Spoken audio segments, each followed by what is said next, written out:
All right, everybody, welcome back to Movie Talks and Chill. We're your hosts. I'm Tony Serrato. I'm Gavin Butts. I'm Patrick Wall. And in this episode, so when this one goes out, it'll be the day before 4th of July. So first of all, happy 4th of July. Patreon. So yeah, and we've done a couple 4th of July movies, episodes in the past couple years. Really hasn't been a whole lot of new, brand new, and I want to. As many movies as there are out there doing 2 4th of July episodes, we've tapped that market. Yeah. Well, I was also going to say, if you could just take a look at the presidential race, we don't need to make movies. It's happening fucking live. Yes, it is. Yes, it is. Nothing can top real life right now. So what we've decided to do, since we don't want to just repeat stuff over not that we have never repeated anything. Oh, never. Before. We never talk about the same 10 movies every episode. No. Not the Department of Redundancy department. Although this episode might turn out to be a partial redundancy, but in honor of Independence Day, independent films is what we're going to talk about. So not just because it's a play on words and it's fun, but he likes to think he's a poet. Yes, and I didn't know. Thank you for letting me know. Alliteration aside. But also because, and I know we talked about it all the time, but we still love to support them after coming back from Sunscreen. It's been a couple months, but that's all independent film for the most part. There are a couple that have some backing, but figured let's just dive into. We've talked about B movies in the past, which are most of the time independent films. But some of them can get some pretty high budgets. Oh yeah, well yeah, and they also. I mean, to afford Bruce Campbell at this moment, you need a few bucks. Now, yeah. Now. But the other thing too is sometimes a film will just be made independently, and then it'll be shown at a big film festival, at Cannes or Sundance or South by Southwest, and the million others that I'm not going to be able to name them all. So I apologize if I missed them. But. Shout out to Tribeca that just ended. Yes, like that. So apologies. My apologies to you. But what'll happen is then, studios will go out there for distribution or looking to buy films that have been made, and then they may make increased budgets and they'll make changes or they'll update or they'll reshoot scenes or sometimes they'll just take it as is and just kind of go with it. So, or like Idiocracy, which originally was a independent movie, but then Fox picked it up. Yep. Sounds like something Fox would do. And then also snowballed the release, Yep. which is like, wait, so you picked it up and then you basically screwed up the release of it. Yep, intentionally. Yeah. Wait a minute. So that's basically the quick definition of an independent film. Is basically a film that is not backed by a big studio. Can be later, so there are some movies that you'll see in the theater, and it'll be there's like some pretty Universal or unfortunately back then it was the Weinstein Company which produced a lot of stuff back then, but we're not going to get into that guy. Those were very independent. Yeah, but they'll pick them up and they'll make them into bigger, or they'll distribute them. That's really what it's all about, is getting the distribution, getting it out there, because every filmmaker makes films so that people can see their vision. So the general idea is that they're on low budgets, micro budgets. Sometimes they have a decent budget, but it's really to get it out there in distribution. So then they get tied on, and that's every independent filmmaker's dream is usually, hey, let's get someone to distribute this for us and get it out there, get it in theaters, get it on streaming sites, services. Now I basically all of everything's streaming. Yeah. About to get paid in cash. At this point, it's like self-publishing a book. Yeah. You just make it in like Netflix. You want something? Here you go. No, that's Adam Sandler. Yeah. I think Netflix, like Adam Sandler, you want money? We've got money. Yeah.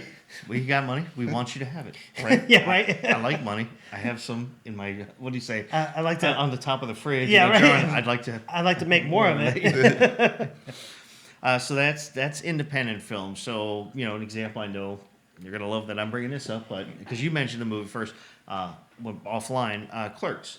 So Clerks made Kevin Smith independently, shot it. They created their own production company, VOSQ Productions. That was him and Scott Mosier, his producer's idea to make it, because they did it was their inside joke. So they basically made their production company. It went out to film festivals, and the Weinstein guys saw it and they liked it and picked it up. And I want to say it was maybe, I don't know if it was Miramax or not. I can't remember who actually officially distributed it, but it might have been the Weinsteins. But I believe they were prolific back then. Before they separated into their own company, before Weinstein, he was with another production company, and I apologize, I don't remember what that is. Was that Paramount? No, I want to say it was something. I want to say it was like Miramax or something Miramax. because the second movie they did was Miramax, and that was Mallrats, and then that's why they only got like I think like $3 million, which was huge for him for that movie, considering he made the first one for like What was 20 that grand. old one back in the day? Viacom. We had, Yeah. yeah. I think Viacom they're was the out ones there. who distributed the Power Rangers from Japan to Yeah. the U.S. Yeah. And then sometimes there's independent film production companies that end up becoming like bigger. So like New Line Cinema, which is what today is known as the production company or the house that Freddie built.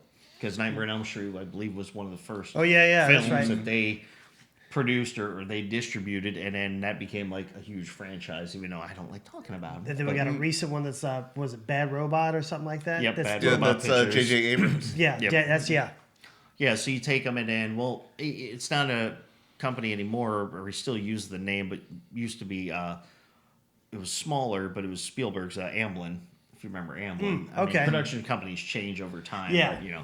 A new one pops up like every film, it Oh, yeah. seems like at this point. Well, and you think, what's that one, it's the ones that did Saw, was it Twisted Pictures or something? I forget Yeah, what it's called. Twisted, something like that. Yeah, Twisted yeah, Iron yeah. or something like Yeah. that. So you Not get all Twisted these, Metal, that's already copyrighted. Lionsgate The was game another one. first. Yeah, started Lionsgate, out yeah, yeah. small, and then they got bigger. There's a whole bunch of them out there, but we're, you know. MGM started big, got small enough where Amazon bought them, and now Yeah. they're releasing a new movie later this month. Yeah. Good for them. Right? along with the boys. All right, so let's start talking actual independent films here. So, So it's your topic. What's your movie? I have a guess because it's like your favorite movie of all time. take a guess. But Halloween is the first one is technically an independent film. Favorite horror movie. Favorite horror movie. That is very true. Yeah. So, My Dinner with Andre, I think, is your favorite movie of all time. no, it's debatable. It's up there. I can't answer those questions. Like everybody asks me that. What's your favorite? I'm like, there's so many different genres, so many Right, different it's- reasons, it's so many in- different it's like- styles. I'm like, yeah, what movie I are can, you I in? can give you like top 10 of every single genre, style, thing, Right. blah blah blah. But I'm not gonna do that because we don't have that kind of time. Well, my answer always changes because there are always new movies, new directors, new actors. So if a movie's only 10 years old, it could still be your favorite because it's better than something from the 70s. Oh yeah. So I'm mine not currently is John Wick, and everyone's like, "Really, you like something that new?" I was like, "It's a dope movie," and I actually think I may look that up because I think the first one may have been independent that got picked up by someone. Which is odd coming from the cat guy. Yeah. So I don't have, let's say, a favorite, but there are a few. I'll just name off a few of them and just throw a couple out there. Obviously, Clerks is up there because I've talked about that many times.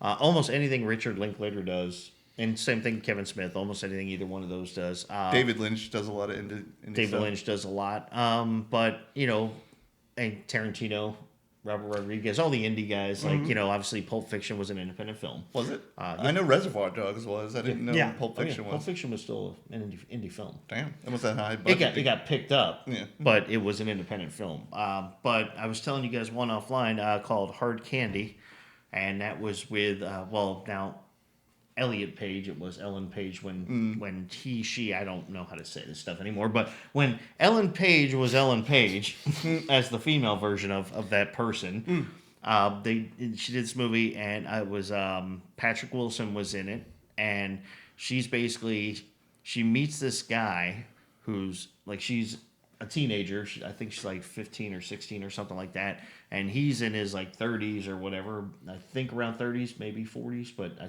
think more 30s.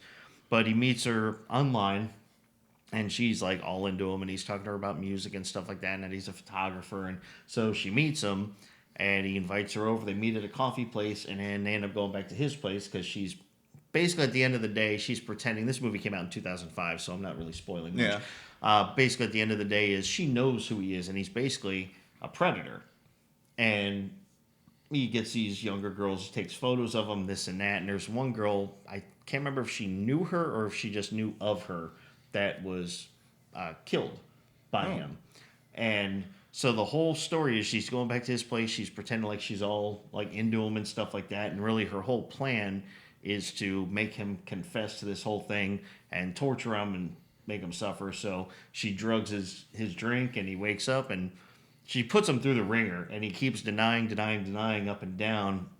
And then finally he admits to what he did. Well, I think he's either got a girlfriend or married, And so the wife's coming home. He's like, here's what you can do. She basically puts him through torture, and she makes him go up on his roof and with a rope around his neck and jump. And he's like, I'm not gonna kill myself. And she's like, listen, this can all be over. Just do it, and blah blah blah. Needless to say, he does. And so it's a really cool movie because it's real psychological, and the whole thing is Kind the of like a conversation. Dexter paradox. Yeah. But There's this a younger lot of girl- psychological thrillers on this independent list that Oh, I'm yeah. seeing. Oh yeah. Oh yeah. So Well, Hard they Candy get is, to they get to delve a little bit deeper when they don't have a studio over their shoulder. Yeah. Well, and that's the other thing too. Independent films are normally classed as you notice them by their styles, and they're a little bit more artistic than the other ones because Hollywood wants what can sell and what you can make toys with, and what you can brand and merchandising. Merchandising. Spaceballs the lunchbox. Spaceballs the flamethrower. Kids love this one. But there's so many out there that those are a couple. Another one would be like My Big Fat Greek Wedding. That was a huge hit when that came out in the mid-90s. And it was made for a very low budget. So that just goes to show you what you can do. It just takes a good story. Yeah. Exactly. So that's a couple. I mean, I got a lot more, but I'll let you guys kind of talk about some.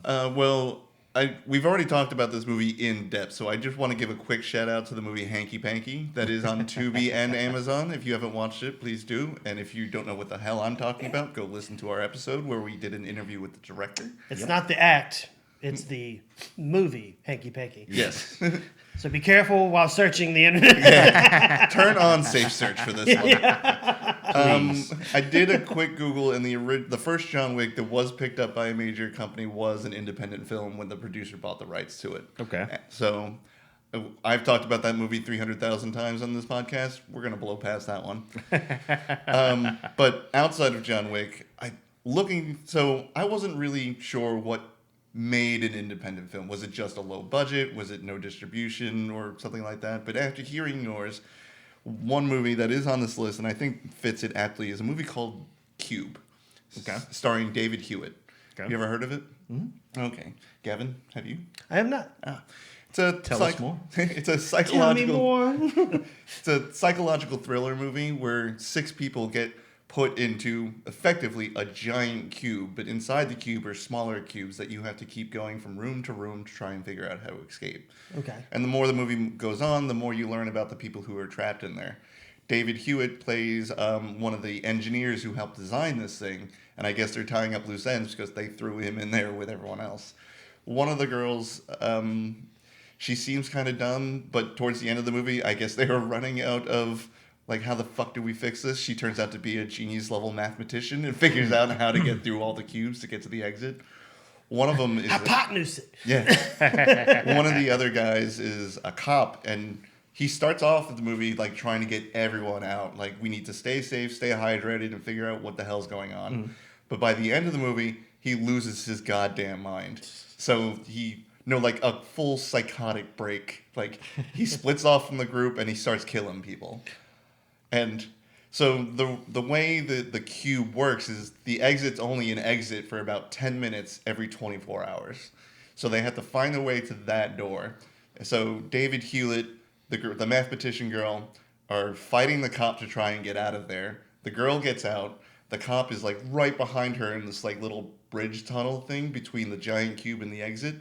David Hewitt's screw you, holds on to his legs so when the cube shifts, half his body does too. Nice. So I think they blew all of their CGI budget on this one blood smear that you get. That's fair. It's a really I saw it to be fair, it was half a person. There are a few more characters. I'm sure they do have names. Can't remember them. They all die fairly quickly. Sure they have names. His name was Robert Paulson. Yeah. But it's a really good psychological thriller. They made 2 more movies after that one. The second one focused a lot more on the gore, the interesting, Saw in a cube. Okay. And the third one, they kind of went back to the original, we're going to fuck with these people's heads. So the rooms got way more trippy, let's say that. There was like a time paradox in the third one a little bit. So if you went into one room, there was a scene in the third one where you see two skeletons embracing each other and kissing, and they're just floating in the air, and they're like, you're wearing that dress and that thing's wearing. Oh my god! So they're seeing themselves 100 years in the future. At least they got something before they died. Good for them. Yeah. Good. Yay. So usually psychological thrillers like that aren't my cup of tea, but this one I genuinely enjoyed it. I've seen it when it first aired on the Sci-Fi Channel. It was like a TV movie, and then I was like, oh, that's a network edit. Let's go find the real version. And I was like, it's still pretty good. I liked it. And sometimes those network edits, especially in like TBS and TNT, can make the movie funnier. Yeah. Yeah. Especially when they time in like a curse word that's terrible. Yeah. And they put the worst possible alternative for it. Yeah. He's like, it's like F you, and then they're like, oh, I love you. No. It's not even the right tone. Doesn't Jack Nicholson in A Few Good Men, when he's really angry, he says, I'm going to rip off your head and have sex with a hole or something like that? Spit down your throat hole or something. Yeah, well, TBS edited to say, I'm going to rip off your head and puke down your... You can see his mouth when he's puke down your dead skull. And he's still talking for like a second after that. Is this a dub movie from Japan? Yeah. So, I'm going to say my number one is Cube. Okay. I really enjoyed that movie. I'm actually surprised you didn't say Coherence. Oh, I forgot about that. Well, we've got number 2 on my list coming up, folks, so stick He around. was not coherent for that. Zero Coherence. I've seen Zero. that movie 3 times. It's that good of an independent movie. It's done really well. I know. Yeah, you're the one who told me about That's it. right. I didn't make the movie. But Well, I can't say much to what Elliot Page has done, as I don't know if he has done very many movies or. I think he's done Yeah, one he's done thing. the Umbrella Academy yeah. mid transition, but Elliot Page, I really liked a lot of her stuff mean beforehand. Huh? Ellen? Ellen, Page. yes, Yes. correct. Before Sorry. Elliot. So Juno, I thought was really good. Yeah. But one that I liked even better than that was Whip It. Okay. And that was when she was in the roller derby. Yeah. She was underage to get in there, but so they lied about her age, and she essentially said that she was over 18 to be able to join the league. But it's such a cool movie because it's in a Texas town, and her dad, who is Marv from Home Alone. I can't remember the actor's name. Oh, for Daniel it. Stern? Daniel Stern, yes. So he's her dad, and he always gets upset because his neighbor keeps putting out these signs about his kids and like what league they're in. He's got football and their number over there, and then baseball. And so finally, at the end of the movie, he gets his daughter's Whip It costume out there, kind of makes a mold of it or like a cardboard cutout, and starts hammering that. Next thing, he's standing so proud with his cowboy hat on. But the other dynamic of it is like her mom really wants to like be this debutante and be this person that is just completely not her. Yeah. Like she's really into this roller derby, and it's got a lot of some Kristen Wiig and what's her name? I don't know. Tell me more. You guys haven't seen the movie? No, I've No. seen Whip It. I just can't remember. I saw it one time. I remember the song, Whip It Good. By Devo? Yeah. Whip it. Anyway, it had several like bigger names that were in it. I didn't have my the screen up for that one, but it's a really good movie on her kind of going through. She also like gets her first love interest, so she's battling all of that while trying to find her own as in the sport. And of course, another number 2 would be Dazed and Confused. Oh, yeah. I mean, well, that's Richard Linklater. yeah, it is Richard Linklater. I mean, it's just funny, and it's I don't care how many times you watch it, it's still funny. All right. That's what I like about high school girls. I get older, they stay the same age. It'd be really cool if you did. Y'all know red's my color, right? Hey, man, party at the Moon Tower. If you want to lose the nerds, get in the car with us, it's fine. Otherwise, we'll just see you out there.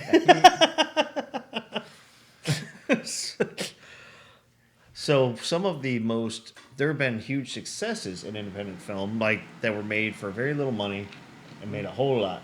So the number one of the biggest. I don't know if it's still the biggest as far as compared to what it cost to what it made, but definitely top 5 in the list of one of the most successful independent movies was the Blair Witch Project.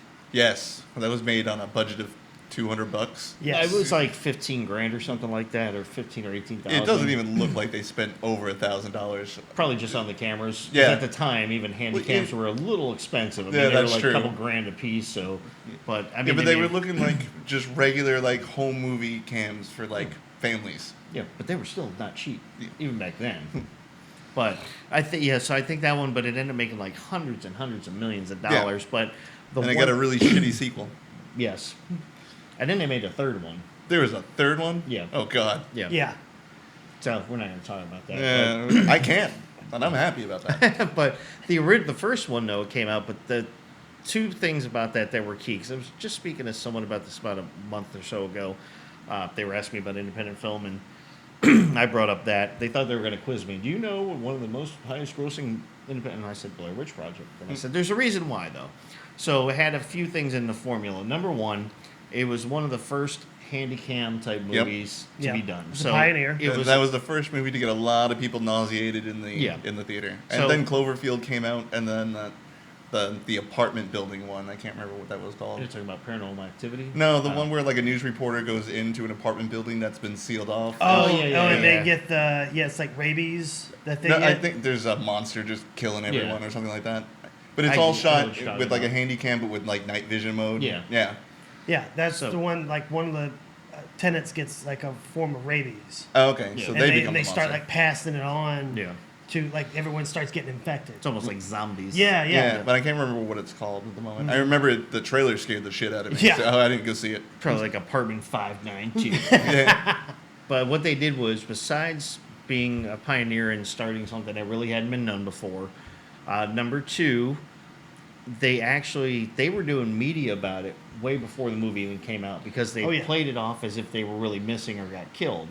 Like they literally were out of sight, out of out of society. I can't remember where they were hiding. Weren't out they at or college something. students? Wasn't Yeah. this like a project? Yeah, it was a big project that everybody who was involved in it was in on it, but they basically had to come out as if they were like really missing. So, and then that went out. They actually went on like news stories and stuff like that. So that was number two. So now you got that. So then people are like, oh, we're gonna see this real footage about this stuff. And then number three, I mean, just the marketing alone, they were building it up.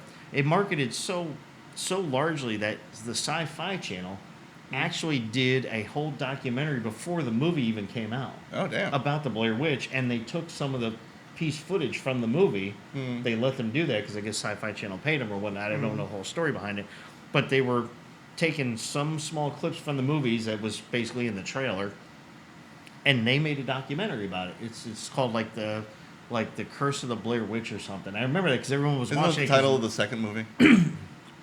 Was it the second one? Yeah. No, I thought the second one was it's like I think it's like Blair Witch 2 something. Oh. I think there's I can't Back in remember. the habit. Yeah, back in the habit. Back in the woods. Back in the Blair Witch 2 Drag Me to Hell. Yeah. Yeah, right. They brought on Sam Raimi for the second one. I'll look it up later and then I can probably post it up as to what it actually is called. But so the basically Sci-Fi Channel, I do remember before, like I said, before the movie even came out, they did a whole documentary on it. So they had so many things, and Sci-Fi Channel was doing it like a real about the actual Blair Witch. So they were given like all this stuff, and then next thing you know, then you're going and seeing this movie, and then it's like, oh shit! So it's in the media. These kids are missing. Sci-Fi Channel did a thing about the actual Blair Witch and all the real things that occurred with it, and now you have this movie, and of course, it's gonna fucking blow up in the box office. Yeah. So And it was a very Just watching it without like the media, it was an okay film. It was experimental with the handy cam. Yeah. It was decent acting, but if you weren't hyped up about it like you were from all like the attention it was getting, you'd be Yeah. like, eh. But when that's why it was a good recipe. they lucked out with all that crap. built it up into something, and then of course, like you said, you have the other movies, but then Paranormal Activity came out, and it wasn't a handy cam, it was more security cam stuff, Yeah. or it was cameras, but it was more in the security, very still cameras. So it wasn't a whole lot of that, but they just did a really good job of making certain things look real. Like that scene when she gets drug out of bed, like like 3/4 the way into it, and that's when she starts acting weird. 'Cause she got the bite mark on her. It's like you're looking You, at like you damn well know I didn't see this Yeah. movie. Yes, we- I rewound that thing. I'm like, where's the wires? Like, Yeah. because it's not like she could have just. Maybe she's that talented where she could have made herself Get look like shoot she back. would be pulling out. But I'm like, you got to work for Cirque du Soleil or something to get Yeah. that. But She's a contortionist. I kept playing. I'm like, how did they do that? Because I'm like, you just see like the sheet kind of get pulled up, and you see her leg, and she just gets pulled out of bed. Wasn't the first one with Patrick Wilson? No, these were just no Oh, name okay. people. Well, I know he was in one of them later on. Patrick Wilson was. Yeah. I think he might have one been of in the the second Paranormal one. Activities. Yeah, I don't know about that. I thought so. We can look it up and let people know later. Yeah. I'm going to say we're going to take your word on that very shakily. Yes, yes. I, looking back at it, I thought the original Cloverfield might have been an independent movie, Well, it was Bad Robot. and Paramount and Cloverfield's own productions. This thing had major backing going into it. Yeah, Cloverfield actually has its own. It's like its own universe now. Yeah. Yeah. Because Netflix bought the rights, and they did a movie called the Cloverfield Paradox, which I genuinely enjoy. I like that movie. And then I can't remember. I was like, what, 12 Cloverfield Lane? Yeah, that's the one with John Goodman. Yeah, I actually like that one. I like that one. Yes. I haven't seen that one. because it was all about, like I said, it was just one room. Yeah. And Yeah. two people, and it was like that was, and it's John Goodman too. Well, maybe a couple rooms because it was like his Fallout Oh, shelter. yeah, yeah. They had their separate. Yeah, and- but it was basically just Yeah, the two exactly. of them It through the all- whole movie, and then it was just kind of So- reminded you like of a psychotic version of the John Goodman from The Big Lebowski. Yes, yes. I was thinking it was just a more updated version of Misery, because he's kind of holding her against her will. Well, her from and what I another understand guy. from the trailer. So he is, but in his mind, and I mean, it actually turns out to be true, but he's holding her because the Yeah, Cloverfield is going on outside. yeah. Doesn't Like it the take like, MonsterVerse simultaneously with the first Cloverfield Yes. movie? Well, I think actually it's more in tune with the Cloverfield paradox because there's other monsters that are out there. It's not just the one that's in New York. Was it Yeah. New York? Yeah, the first one was in Manhattan. Manhattan. Okay.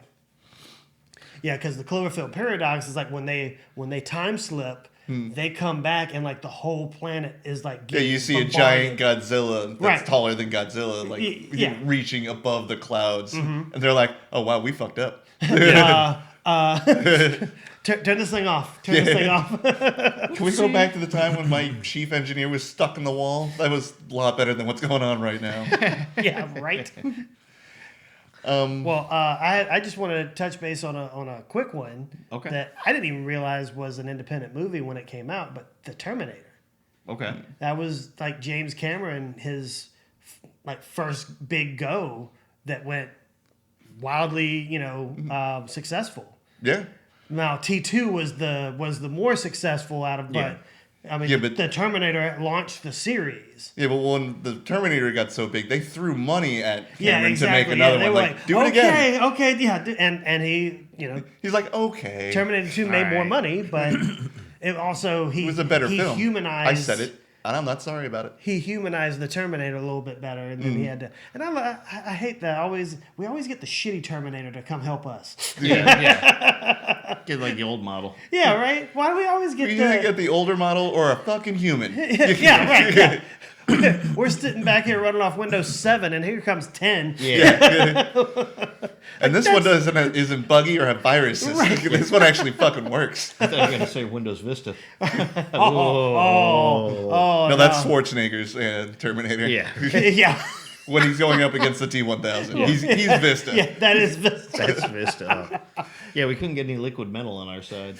One of them just starts dialing up.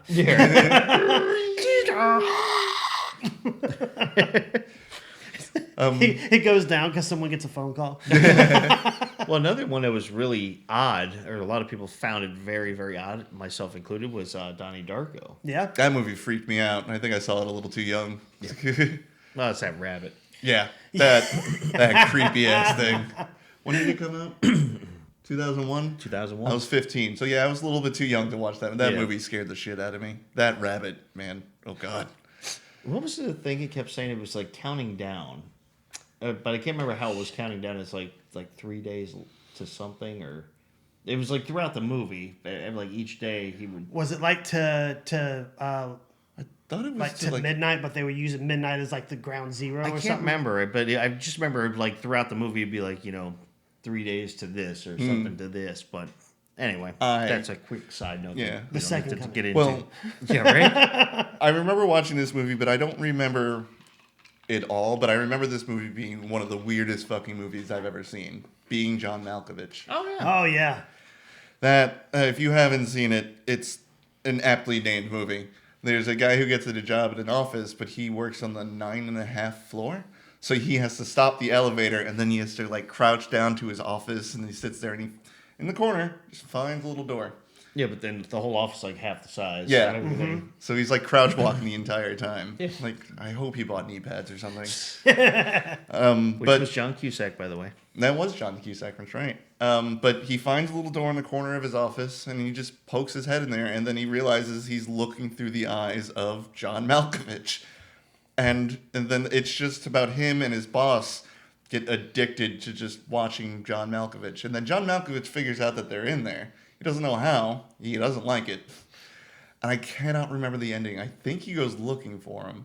He does find them because he's asking them like what is going on, and then but if you remember too, they go into this thing, but it like sucks them in. Oh yeah, like Once pulls they them enter, in. and it almost looks like the inner workings of the body, like an intestine or something. Like it's the way it looks. But And the then- door is straight out of like Alice in Wonderland. yeah. And then once however long they're allowed in there, it spits them out by like this. I think dish. it's like 10 minutes or something like that. Yeah, but then they get like dumped out through this pipe by a ditch. That's like it just automatically shoots them out there. And then I did not realize when I first saw the movie because I didn't see like the trailer for it, and I think I waited till it actually came out on video at Blockbuster. And Yeah, I this didn't really. movie's from the 90s. So I'm watching the movie. I didn't watch the beginning credits. Obviously, I knew who John Cusack was. I knew who John Mal. It took me forever to realize that his wife was Cameron Diaz. 'Cause Shut she the looked front so door. horrible in it. Like she was so ratted down. It is Cameron Diaz. You learn something new every day. The now. realization finally sets in. And John Cusack's boss is Catherine Keener. Well, I want to say something about the ending. Somebody was pregnant or something. They end up staying in, and it ends up becoming a newborn. Like they end up going inside the mind of a newborn, but they stay that way. I can't remember. It's been forever since I've seen the movie. I just remember like the first half of the movie that I remember very well is one of the weirdest things I've ever seen. Oh yeah. Oh, it definitely was not. Memento had made more sense. And Memento was very good. I love Memento. It was directed by Spike Jonze with a Z and written by Charlie Kaufman. Holy shit, it was written by Charlie Kaufman. Yeah. I did not know that. That makes a little bit more sense now. Well, we've got one that's getting the series that it sparked is getting more of a resurgence now, but the original Mad Max. Yeah. Yeah. I Was it heard indie the new film? Furiosa is bombing like crazy. You can watch it. Yeah, I it's saw on, it. on- it's on Okay. Plex. I fell asleep watching it Friday. My buddies went to go see it in theaters. They're like, "You're right to not join us. It was garbage." You made the right decision. It's one of the few times. Good on that- you, Patrick. Yeah, one of the few times they've come back from a movie telling me that, like, you didn't waste money on this. No.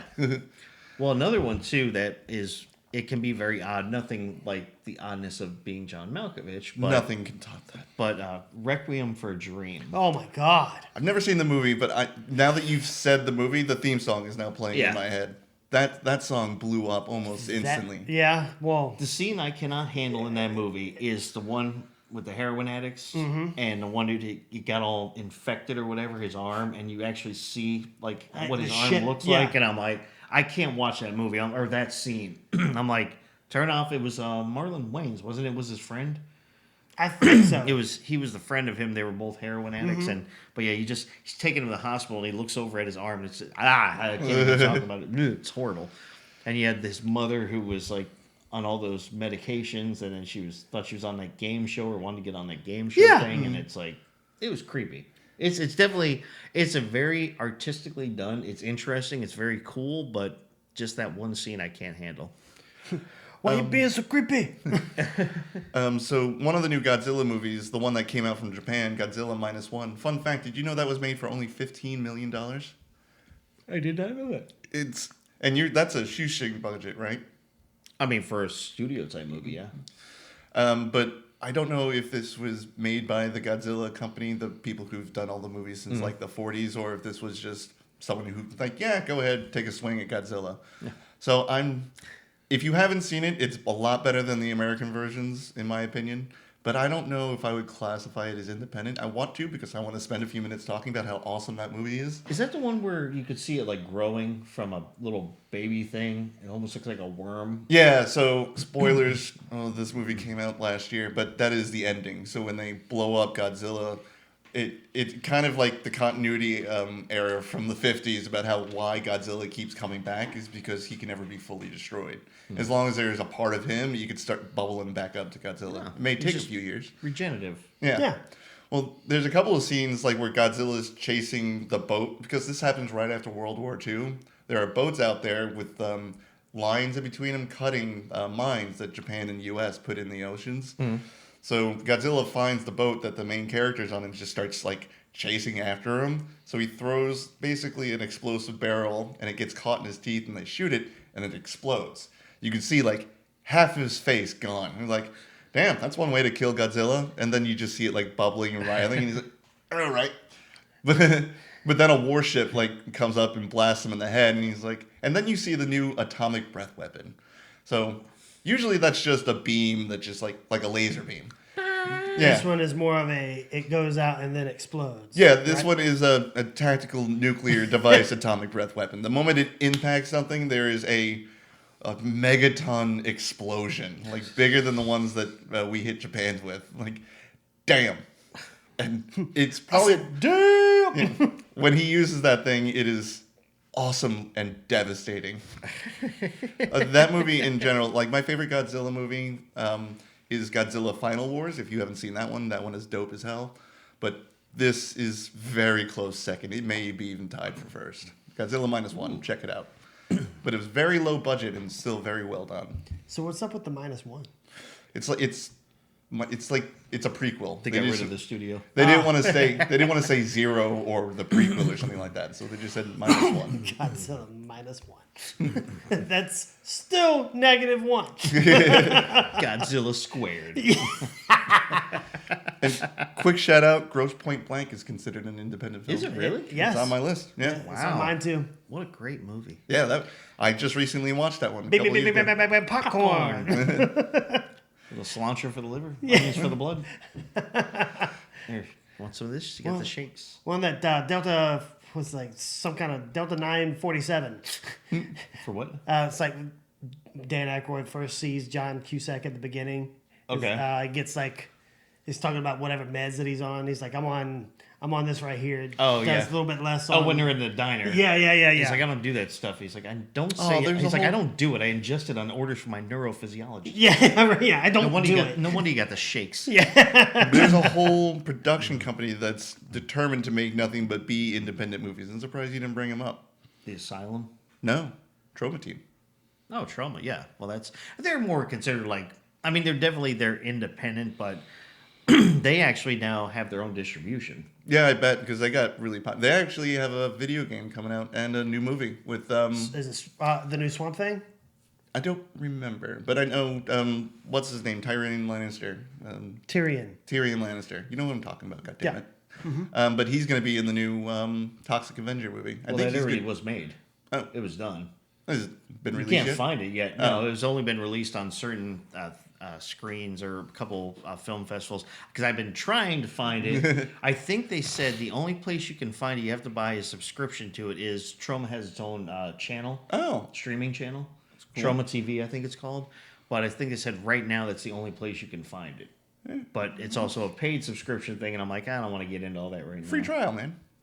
If I don't even know if they offer. I haven't checked into it yet. So, I mean, if I had the extra means, I would definitely check it out because. And the other thing about with Trauma, there was at the beginning like all the original ones like Toxic Avenger, Class of Nukem High, Tromeo and Juliet, Sergeant Kabuki Man. Sergeant Kabuki Man. All those were done by the Trauma team, but now there's other independent films, people that make films that Trauma will distribute. So it's under the Trauma umbrella, but they didn't actually make it. But they've blown up insanely. Crazy. But one I do want to bring up on the side, though, shout out to Mr. John Favreau, is Swingers. Who doesn't like Swingers? The Beautiful Babies. Yeah. Look at all the beautiful even- babies. The beautiful I- babies don't work midnight to 6 on a Wednesday. This is the skank shift. I've even seen that movie. That's how good it is. I love Swingers, man. It's like if you go, you can even go back and watch it now. It's just Vince Vaughn being a complete douche of a human. Yeah, That's how he started his career. Yeah. it was one of his first few films. I mean, he had done some other stuff. I mean, he was in Rudy. He played one of the football team Oh members. yeah, he was his best friend. And Well- when he was well, at the Catholic no, school. that's John Favreau. Oh. I'm talking Oh, about yeah, Vince that's Vaughn right. was one of the He football players. he was one of the quarterbacks, I think. Yeah, something like that. He was. I know he was on the I team. mean, when you're 6'7" and playing for football, there's usually only one position you're going to play.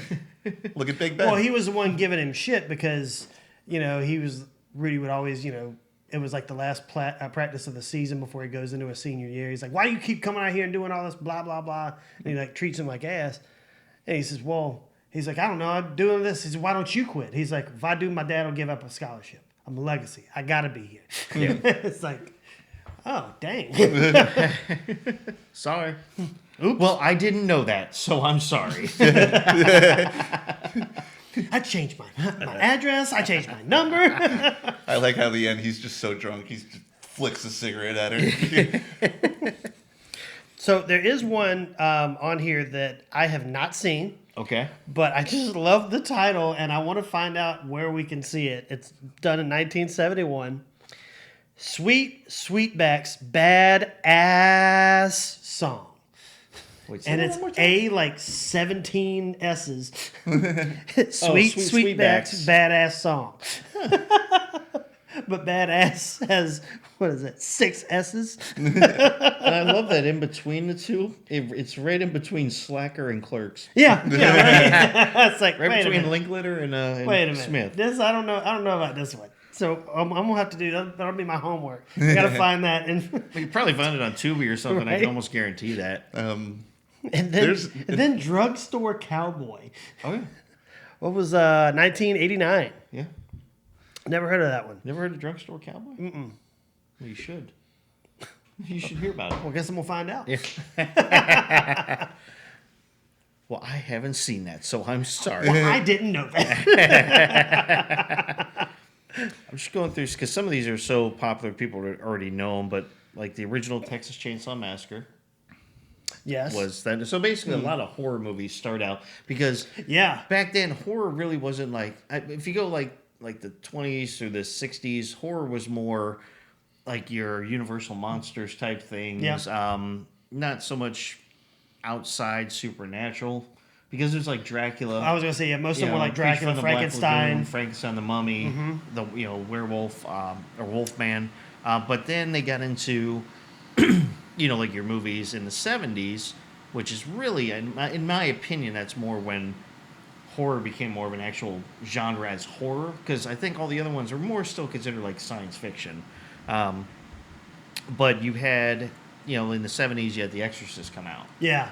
The Exorcist was actually a pretty decent budget, but then horror starts coming out more in like indie because you like Nightmare on Elm Street, Friday the 13th, Halloween, Texas Chainsaw Massacre, Child's Play. Like a lot of Yeah. them were very low budget because they're like, horror's just something to like throw out there and people get scared a little bit. But I don't think a lot of people are going to want to pay a lot of money to see it. But they end up grossing all this money. Yeah, they start breaking out because Freddy and Jason had their series. Chucky, they all had. Well, Michael Myers did. I mean, Yeah, and so Michael Myers. any of the ones we mentioned, become huge genres. Then they started changing into. That's more when they start changing to slasher horror. Yeah. So when Michael and all them, Freddy, that's more slasher films. And then, of course, later on you get into movies like Saw and stuff, which is more gore. Yeah.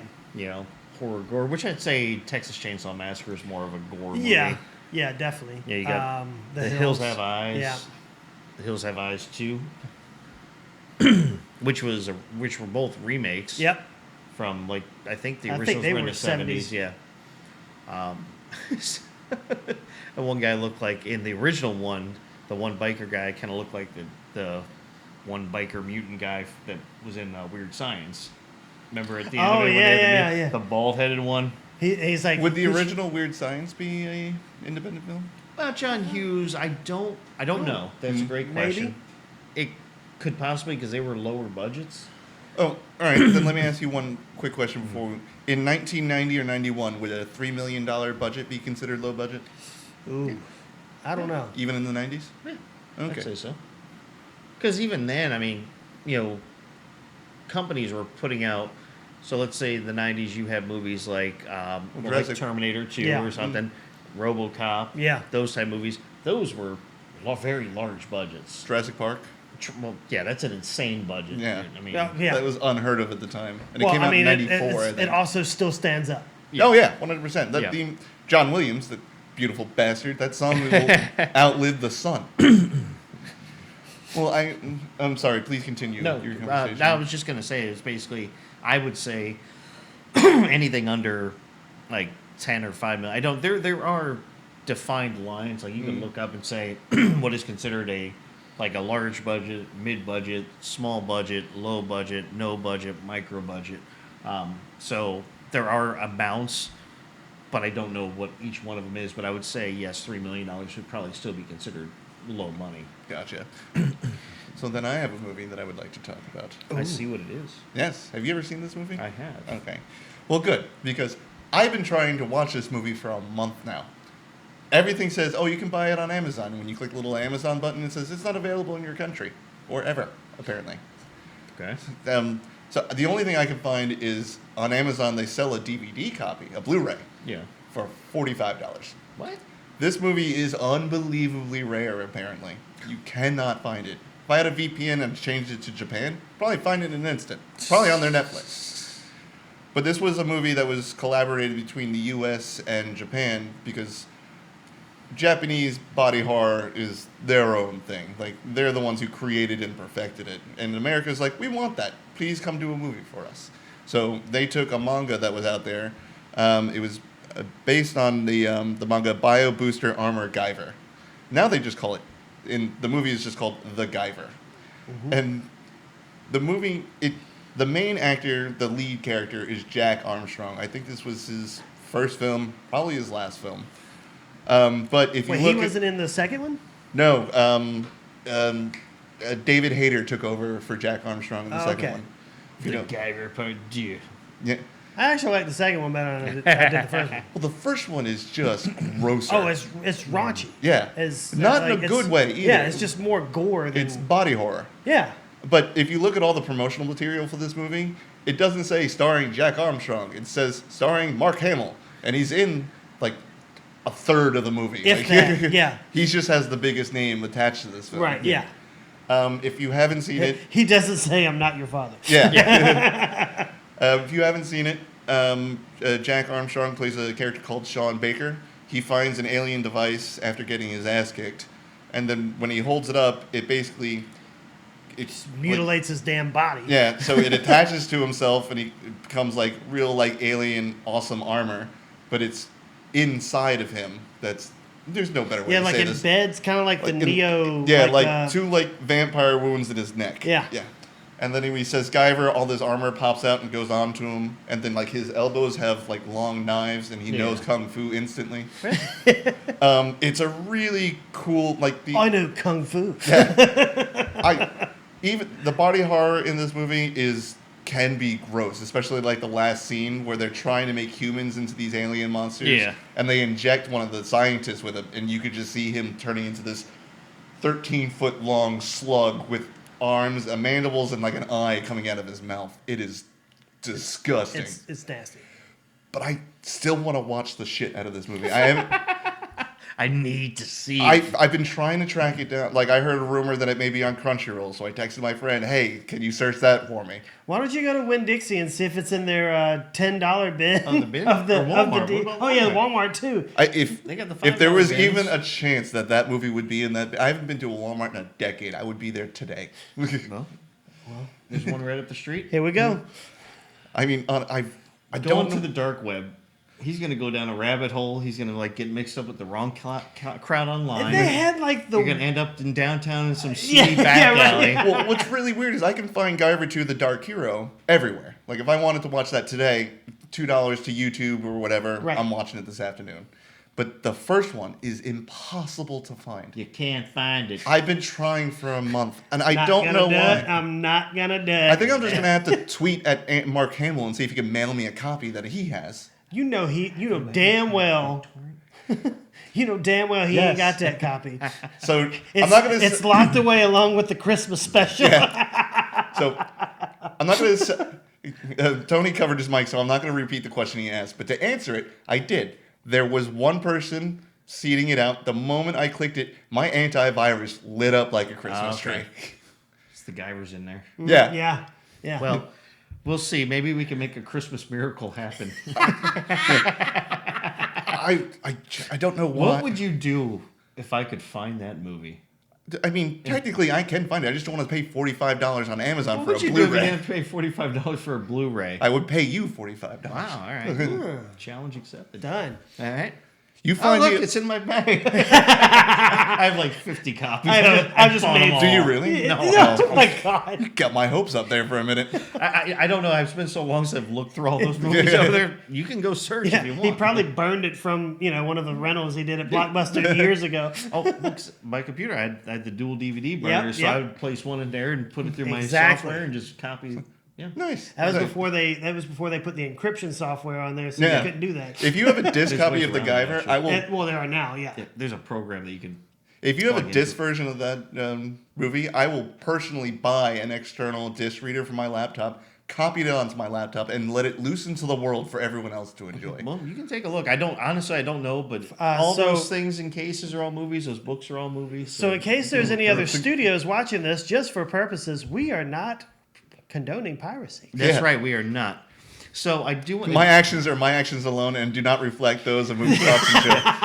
and to get everybody's mind off that, I've got this one that I came up with. It's it came up under the list of indie thrillers, and it's called Nude Nuns with Big Guns. I'm going to read you the description of it. After taking her vows as a nun, Sister Sarah is drugged and abused to the brink of death, but now she's broken the habit, got herself a gun, and the clergy will pay. Apparently, it's available on Plex, the free version of Plex. Nude nuns with big guns. Huh. So there is one more movie that I would like to talk about. Me and Sister Tits McGee were. Yeah, we'll let you talk about that one, Sorry. and we'll have to wrap up. But yeah, go ahead. All right, so this one I just googled if the Sucker Punch movie was an independent. Well, apparently it was backed by Zack Snyder and his wife, so I don't believe that one was very independent. Well, hey, you never know. Well, Pitch Black, which was the that was the Which first spawned one, the Chronicles the of Riddick series, yeah. Well, the one I'm surprised nobody brought up, even though I'm not the biggest fan of it, but apparently a lot of people loved it, was Napoleon Dynamite. Yes, It took me a few watches to get into that movie. Yeah. 'Cause I'm not a big fan of like awkward humor, and But I he do is like Bill awkwardly- Hader. Yeah, I really do like Bill Hader. Yeah. it took me a few watches, and like, all right, I get the joke now. Like, And also, what was that one that you made me watch that we did? That was part of my homework. It was the Pool Hall Junkies? Pool Hall Junkies. Yeah. Yeah, that was very good. I enjoyed that one. I had to watch the Detroit movie, Dr. Doctor Detroit. Yeah. But we are running out of time, and I do want to talk about one movie that Tony recommended to me, and I will recommend to everyone watch this independent film. It's called Coherence. It stars like 6 people shot in one house. One of the people is Xander from Buffy the Vampire Slayer. Nicholas Brandon. Yeah, Nicholas Brandon.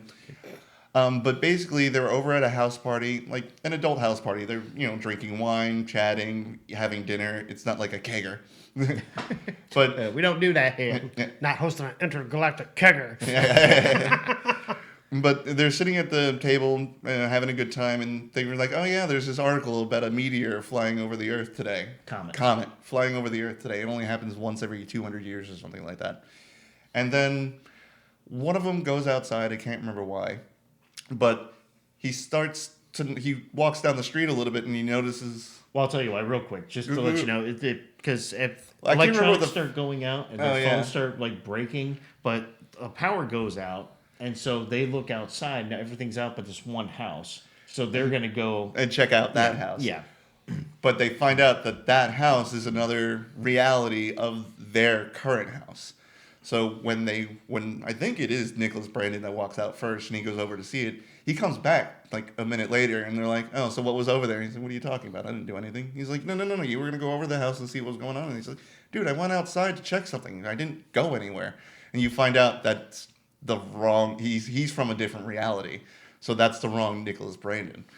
And then they keep playing like we don't know who's who and who's real, if they belong to this house or they're from another house, and they start trying to figure out ways to mark that it's their house. Like they put a blue box outside, and then nobody goes outside, but now it's a red box because they're changing realities because of the Well, comment. the one guys earlier in the movie when they went over the house, they took the one box and ends up having photos of them, but of different things or like different things they're holding, and then what they find is they're like, well, how can we know that this is our house with our box and our people? So they figure out a unique thing to take a photo of them with for each individual person. But then also they have the glow sticks. Oh, when yeah. they go out looking, they have like one or two type like green, and then the other group has like blue or like the other versions of them. Like it's slow. They slowly start figuring it out. But the one creepy scene on that, if you don't mind me interrupting real quick, My creepy scene is towards the is end. the two guys come back and they're like, yeah, no, we didn't find anything, blah, blah, blah. Whatever they say, I can't remember word for word. But, they have the glow sticks on them. I think theirs was green, like the original house or the original that we know of. And then I guess they ended up meeting up with the other guys, and it's the guys from one of the other realities. And when everybody else walks out of the room, they look at each other, and then they take out their blue glow sticks. So like different guys, but they took the other one's glow sticks. And it becomes a big weird thing, and it ends up with the girl at the very end. So my favorite scene is at the end. The girl figures out she's in a wrong reality, and they don't know how to get back to the correct reality. So she's just walking down this block, and it's just the same house with the same people in every window. So she's looking through all the windows, and you're seeing like Nicholas Brandon. He's tied up and bloody and gagged because they're interrogating him. Because a few scenes ago, they're like, we have to interrogate them and see what they're up to and what they know and all that fun stuff. There's another house that actually did that. And then there's another house that looks very normal, peaceful. They didn't go outside, didn't do anything. It's the party. Yeah, they're having the party that they were meant to that night. And she's like, if I'm going to get stuck in a universe, it's going to be that one. So what she does is she lures her other self out to the spoilers for the ending from a movie that came out 10 years ago, something like that. It's been a while. So she lures her doppelganger self out, knocks her the fuck out, and then just takes her spot. And she's like kissing on her now boyfriend because they were, engaged or something. And then the last scene of the movie is he gets a call from her. And he's like, what are you talking about? I'm looking right at you. And she starts explaining, like, that's not me. I'm tied up somewhere in the house. And then he just hangs up the phone and looks like really confused. Like, just... And then it cuts to black. Fade to black. And scene. Well, at least they didn't cut out mid. Not like The Sopranos. Yeah. So if you have the opportunity to watch Coherence, like, we dumbed this down a lot. This movie was really well made and is very creative on not only like the different realities, because you start out thinking like it's just one other reality, and then you slowly learn there's like a billion of them. Yeah. And the creative ways that you're trying to figure out, like, this is my universe, this is the house I belong to, and the other people thinking the same thing. So they're trying to outsmart themselves. Yeah. And then you get into that loop, like, well, if I thought about this, he thought about this. But if I thought about this, he knows he thought about this, so he's going to try and think. Whoa. Yeah. It's the Circus music. Yeah. It's Princess Bride poison in the cup. Yeah. That's. But not as funny, but still just as well done. Yeah. No, it's a very good movie, and if you get to check out, and there's another one I'll tell you offline again. I can't remember. I told you about it before. It has to do with a mirror, but we'll talk about that offline because Oh yeah, that's the one based on like a Stargate SG-1 episode. Yeah. But we are out of time though. But we just want to say thank you guys so much for joining us for Independence Day week, for talking about independent films. Check it out. And Independence Day was not an independent film. No, That had it a wasn't. major No, it was motion not. budget. No. But for the last of Roland Emmerich's good movies. But for everybody out there, this comes out the day before the 4th of July. So happy 4th of July. Go out, enjoy the fireworks, have some cookouts, just be safe, have fun. But until then, for Movie Talks If you're and Chill, working, enjoy that holiday pay. Like absolutely. But until then, for Movie Talks and Chill, we're your hosts. I'm Tony Serrato. I'm Gavin Butts. I'm Patrick Wall. All right, guys, take care.